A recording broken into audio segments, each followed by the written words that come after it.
Hello and welcome to the What's the Story podcast. I'm Jarlath Kyan. And I'm Victoria Houston. Each week we'll be focusing on the stories that matter to you. Stories about the people and places that make Tyrone so special. The What's the Story podcast is brought to you by the Northwest News Group, who also print our much-loved newspapers, the Ulster Herald, Strabane Chronicle and the Tyrone Herald. Enjoy the show.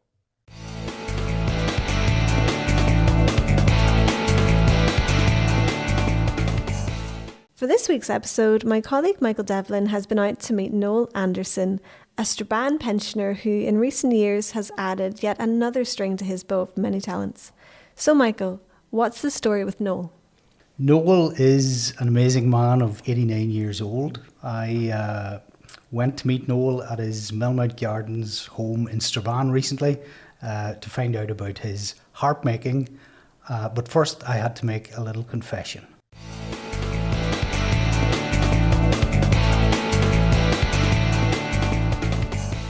I've never actually been in Millmount Gardens, despite working for the Chronicle for the past 20 years, yeah.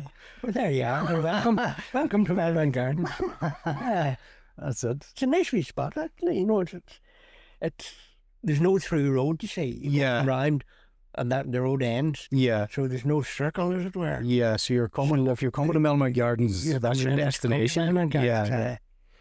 And how long have you been here? Since 1965. Oh, wow. Yeah. I used to teach up in St Coleman's there. Yeah. And talk about being handy for that. Yeah. I mean, Yeah. Just round the corner. literally. And what did you teach? I taught woodwork, metalwork, Yeah. mostly. But then eventually, as time went on, I became vice principal.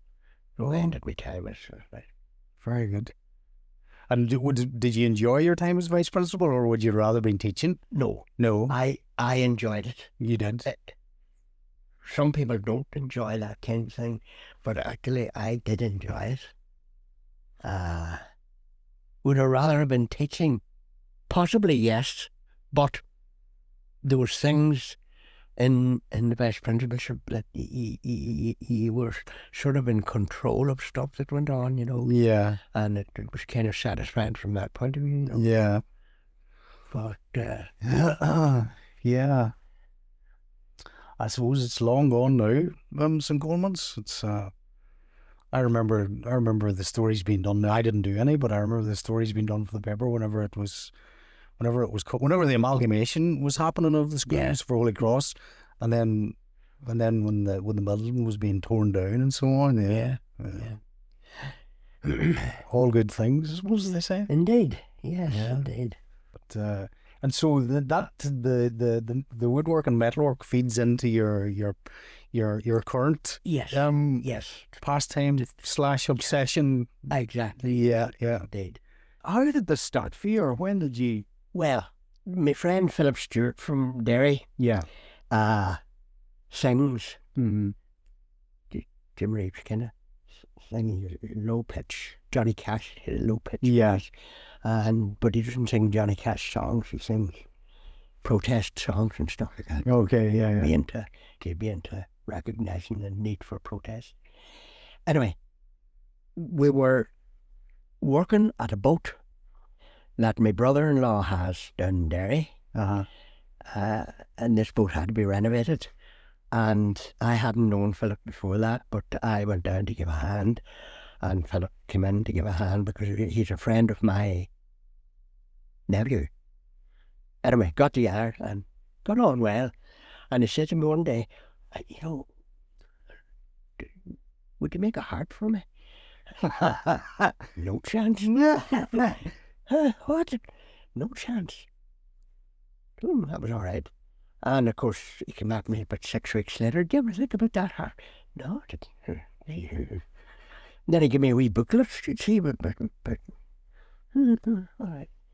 And then he came at me a third time, and I thought to myself, well, Maybe. what it is, woodwork. Yeah. Right? Yeah. Yeah. No better man. So the two of us made 2 harps exactly like that. And he gave his to his girlfriend in Germany. She's an East German. Yeah. From East Berlin, or was East Berlin. And she plays the harp. So he gave her one of those. And I gave mine to my granddaughter in Scotland as a wedding present. Oh, very good. So she plays Now, she's qualified as a nurse and she has less time to be playing now, but she did do playing at that. And when you were chatting about your friend on the boat and the persuasion that he was exerting, when was this? Was this a long time ago? Oh, this is that's got to be about 7 years ago now. About 7 years ago? And so... Could be a bit more. Could be. But prior to that, I mean, apart from obviously being able to turn your hand to woodwork, you had no experience making harps. Oh no, not the slightest. Not the slightest. But I had experience. I filter things. Like I make things. I make those bookcases and I make tables. And he's here, really? Yeah. Well, you might call that filtering, but yeah, as people would say, that's expert job, like. Yeah. But so how many have you made then over the past 7 years? Two of these, one of these, and I think I made about 13 of these. Wow. Which I give away. I don't make them to sell. Yeah. I make them because I like making them. Yeah. Do you know what I mean? Yeah. It's not, now, if somebody offers to buy one, I'm kind of not going to turn them down. Yeah. Because in one of my harps is in Australia now. As a wedding present, a woman wanted one for a friend of hers, a wedding present. Yeah. So she bought one off me. And how do you, how do you go about making a harp? You have to, first of all, you have to have a blueprint, I suppose. Yes, I'll show you the plans in a minute or two. Just as a matter of interest, see those 4 harps? Yeah. Those bits of wood are originally all one piece. They're a block of wood, which was carved out. There's a wee back on it, screwed on, but that's all the same bit of wood. Okay. And you have to have the wood hollowed out. Yeah. For sound. Yeah, for reverberation and stuff. And so how do you do that? I'll show you a couple of photographs. I have a pile of photographs on my phone where I keep a record of what I do. 4 different kinds of wood, deliberately, to see, does it make a difference? And now, to me, very little, but to Philip, yes, a big difference. Yeah. Every harp, even if you made 2 of the same wood, which is it? Oh, yeah, okay, yeah. Natural things are never exactly the same. Well, the other thing about it is, like, if you were buying a guitar, for example, from a company like Gibson or something, and they mass produce these guitars. Yeah. GPS signal lost. Oh, I was using Google to get here. But if you're mass producing something, then it's going to sound the same. But it makes sense that if you're hand making something, and you're not a robot, obviously. Exactly. But inside each one, if you take if a string breaks, you have to slip the back off to get the thing retreaded. Now, it's easy enough done. 2 wee screws down each side. And is that the same for every harp? No. No. But if you want to retread this one, what you have to do is figure a way of getting the string put through the hole from the back here, through these holes. You thread, go right through there. Yeah. If they judicious use of a flashlight and stuff like that, you can find the hole quite easily. But and are these, like, it pains me to say I'm sort of ignorant of these things, but do other cultures play the harp, or is it an Irish thing or a Celtic thing? Nearly every country in the world has a harp of some kind. Oh, wow. But funny, you mentioned the Irish. The Irish are the only ones whose national symbol is a harp. Yeah. But no, most countries. And Guinness too. Yes, of course. There you go. But a person one time tried to persuade me to make a harp painted black, put Guinness things on. No, I can understand that. I can understand that. Yeah. And so again, then for the difference between these ones and these bigger ones, what sort of time scale are you talking about to make one? No idea. Really? Literally no idea. You know why that is? Because you love doing it. Exactly, and I don't do it I don't go out every day. Oh, I must make some of this harp. Yeah. I work out in the garage. Yeah. I go out someday, I would spend 10 minutes doing a particular thing, and then that'd have been, and the next day I maybe spend 5, 6, 7 hours doing something. Yeah. So Yeah. I have no idea. Yeah. People ask me that, and I simply say to them, 800 cups of tea. Oh, very. But if I was charging for those, Yeah. I have no idea what I would charge, because they've got to be in the region of thousands. That's what I was saying. They're practically priceless. Yeah. Are you in the middle of making another one, or? Well, I'm waiting for the wood. Uh, Tom Campbell, I don't know if you know Tom, up in the Glebe. Tom Campbell, the name rings a bell. He's a woodworker. So what sort of woods are they? That is ash. Ash. Okay. Irish ash. So is that actually, but slightly different finish on it. Mm. That's Irish ash. The next one will be Irish oak. Okay. But I'm waiting now for the Irish oak to come. The only specialist wood in that is that there. See that wood that comes across there? Yeah. That's called moonwood. Really? Yes. And it's a specialist spruce that comes, I think, from Bavaria or certainly Sweden or Scandinavian somewhere. Scandinavian somewhere, yes. If you look at it, you see that the grain is extraordinarily fine. Yeah. But across. It's grown at altitude. It is not harvested until it's a specific size. Mm. And it's fed by moonlight. Is that right? Yes. Is that why it's called? That's why it's called moonwood. Because it's only cut down at night. It's really cut down at night. Wow. The result is a very tight grain Yeah. for music. Yeah. It's made developed for violins and guitar and stuff. Is that right? The spruce and that. Do you know? Again, this is a fact. Thanks to my father, from where you're talking about violins, he would play the fiddle, as he calls it sometimes.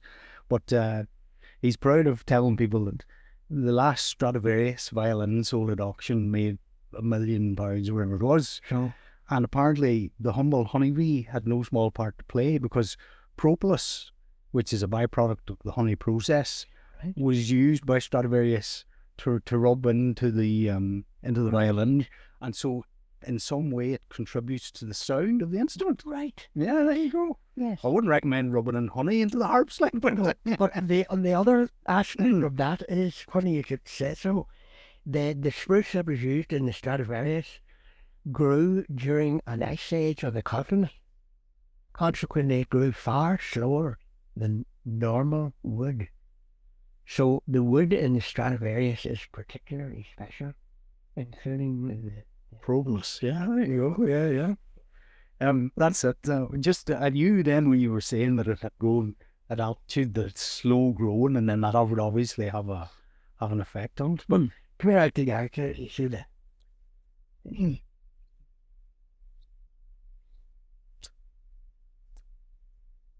As you can see, I put it a bit loose.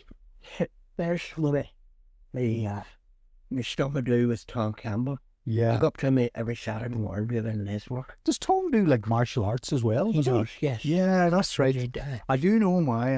He would have been up at the office from time to time too. That's beautiful too. Yeah. That's like turning on a lathe, is it? Yes, and I have a wee lathe right here myself.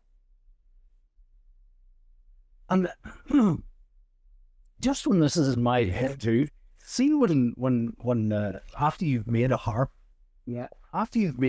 and someone's playing it, do you derive great satisfaction from that element of the process? Because yes, the harp is meant to be played, obviously. It is, yes, and I really, if I hear that somebody is playing harps, satisfaction, pretty good stuff.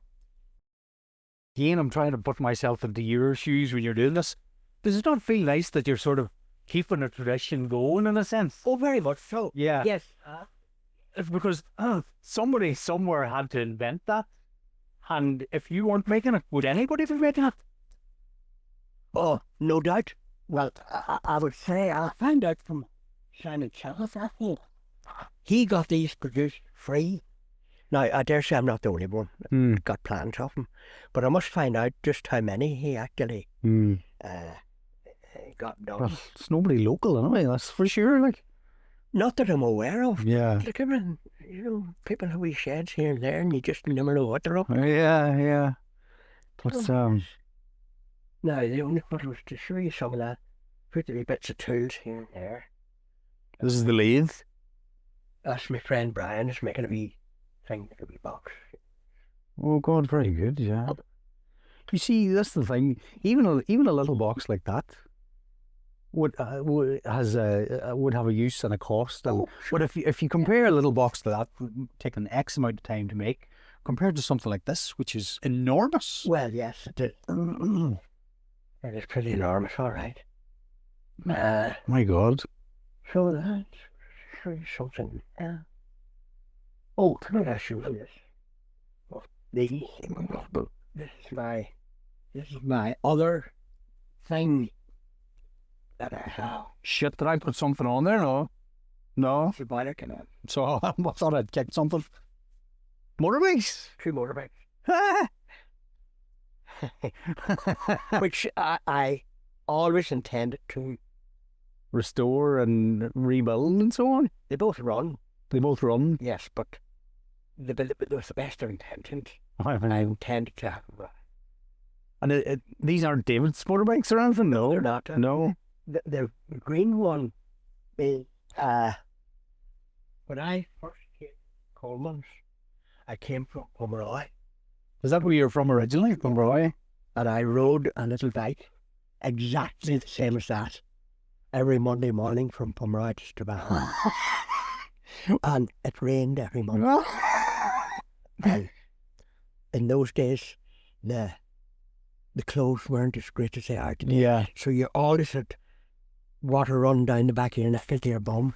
So you ended up coming and having to change your trousers. Yeah. Or you could teach. And what is that? An Enfield? A Royal That's a Enfield? Royal Enfield. And what is this one? That's a BSA Bantam. What they call a D1 Bantam. It was a copy of a British copy of a German DKW bike, I think. Yeah. But that was an enormously popular thing. They made millions of. Is that right? Yeah. And so they both run, but they would take a bit of work to get them roadworthy kind of thing? Exactly. That one there is from new. It's got 1,000 miles on it. You know, it's hardly even run in. 1,000 miles? You know who's mad into bikes? GPS signal lost. Stop talking to my phone.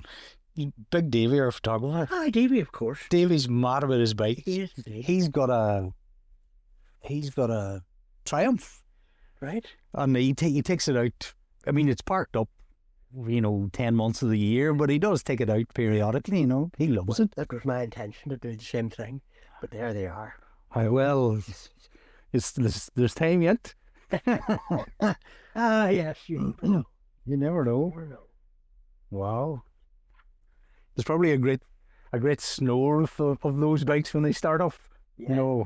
Oh, aye. Because it's a cliche now, but they don't make them like that anymore. That's the thing. And so, what age are you now? You don't know? 89. 89? Yeah. And so you've been retired since when? Forever. Let me see now. When did I retire? 1978. 1978? That's I'm much longer retired than I was working. Yeah. 1978. Oh. I was born in 1976. In your case, when time is flying past, at least you're putting some of it to good use in terms of the harps and so on. It's I think that what I'm trying to say is I think there's something good about creating something. I can see what you mean, all right. I kind of don't really think I just do it. You just do it? Yeah, I don't really think too much about it, But yes. But it obviously gives you pleasure. I get some satisfaction. Even though I look over in those Canterbury bowls and say, Yeah. People say, what are you going to do with them? Open a bowl shop. Yeah, but that's it. I mean, the bowls, never mind the harps. Then this is like almost like a little vase. It's a vase for a single flower. Single flower, yeah. For a single But flower. Right. if you took that to the craft sale at the alley, Yeah. that sort of stuff would Probably would. fly off the shelves, yeah. Yeah. But that's the thing. But even things not made. For instance, you see that piece of wood there? Have a look at that, just, Yeah. and look at the 6 sides of it to see how different they all are. Mm. And yet, it's one piece of wood, Yeah. It's one piece of wood, yeah. piece of ash,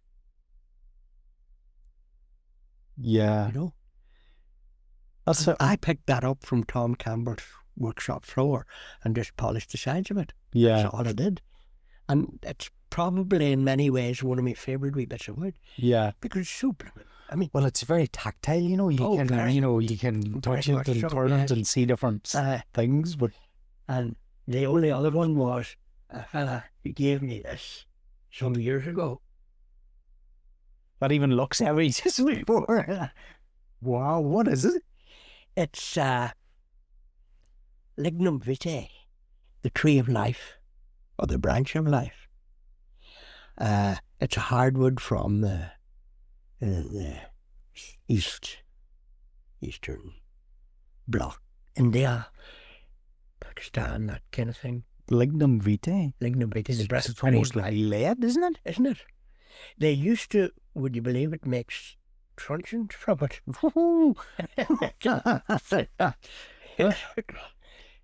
Wow. uh, Have you plans for that, or are you just happy the way it is? a fella gave it to me. He was down taking photographs, a fella called Jim Cunningham. Was down taking photographs here one time in the workshop. Jim Cunningham, did he take photographs at Holy Cross? He did. Anyway, but go ahead. He gave it to you when he was down taking photographs? Yes.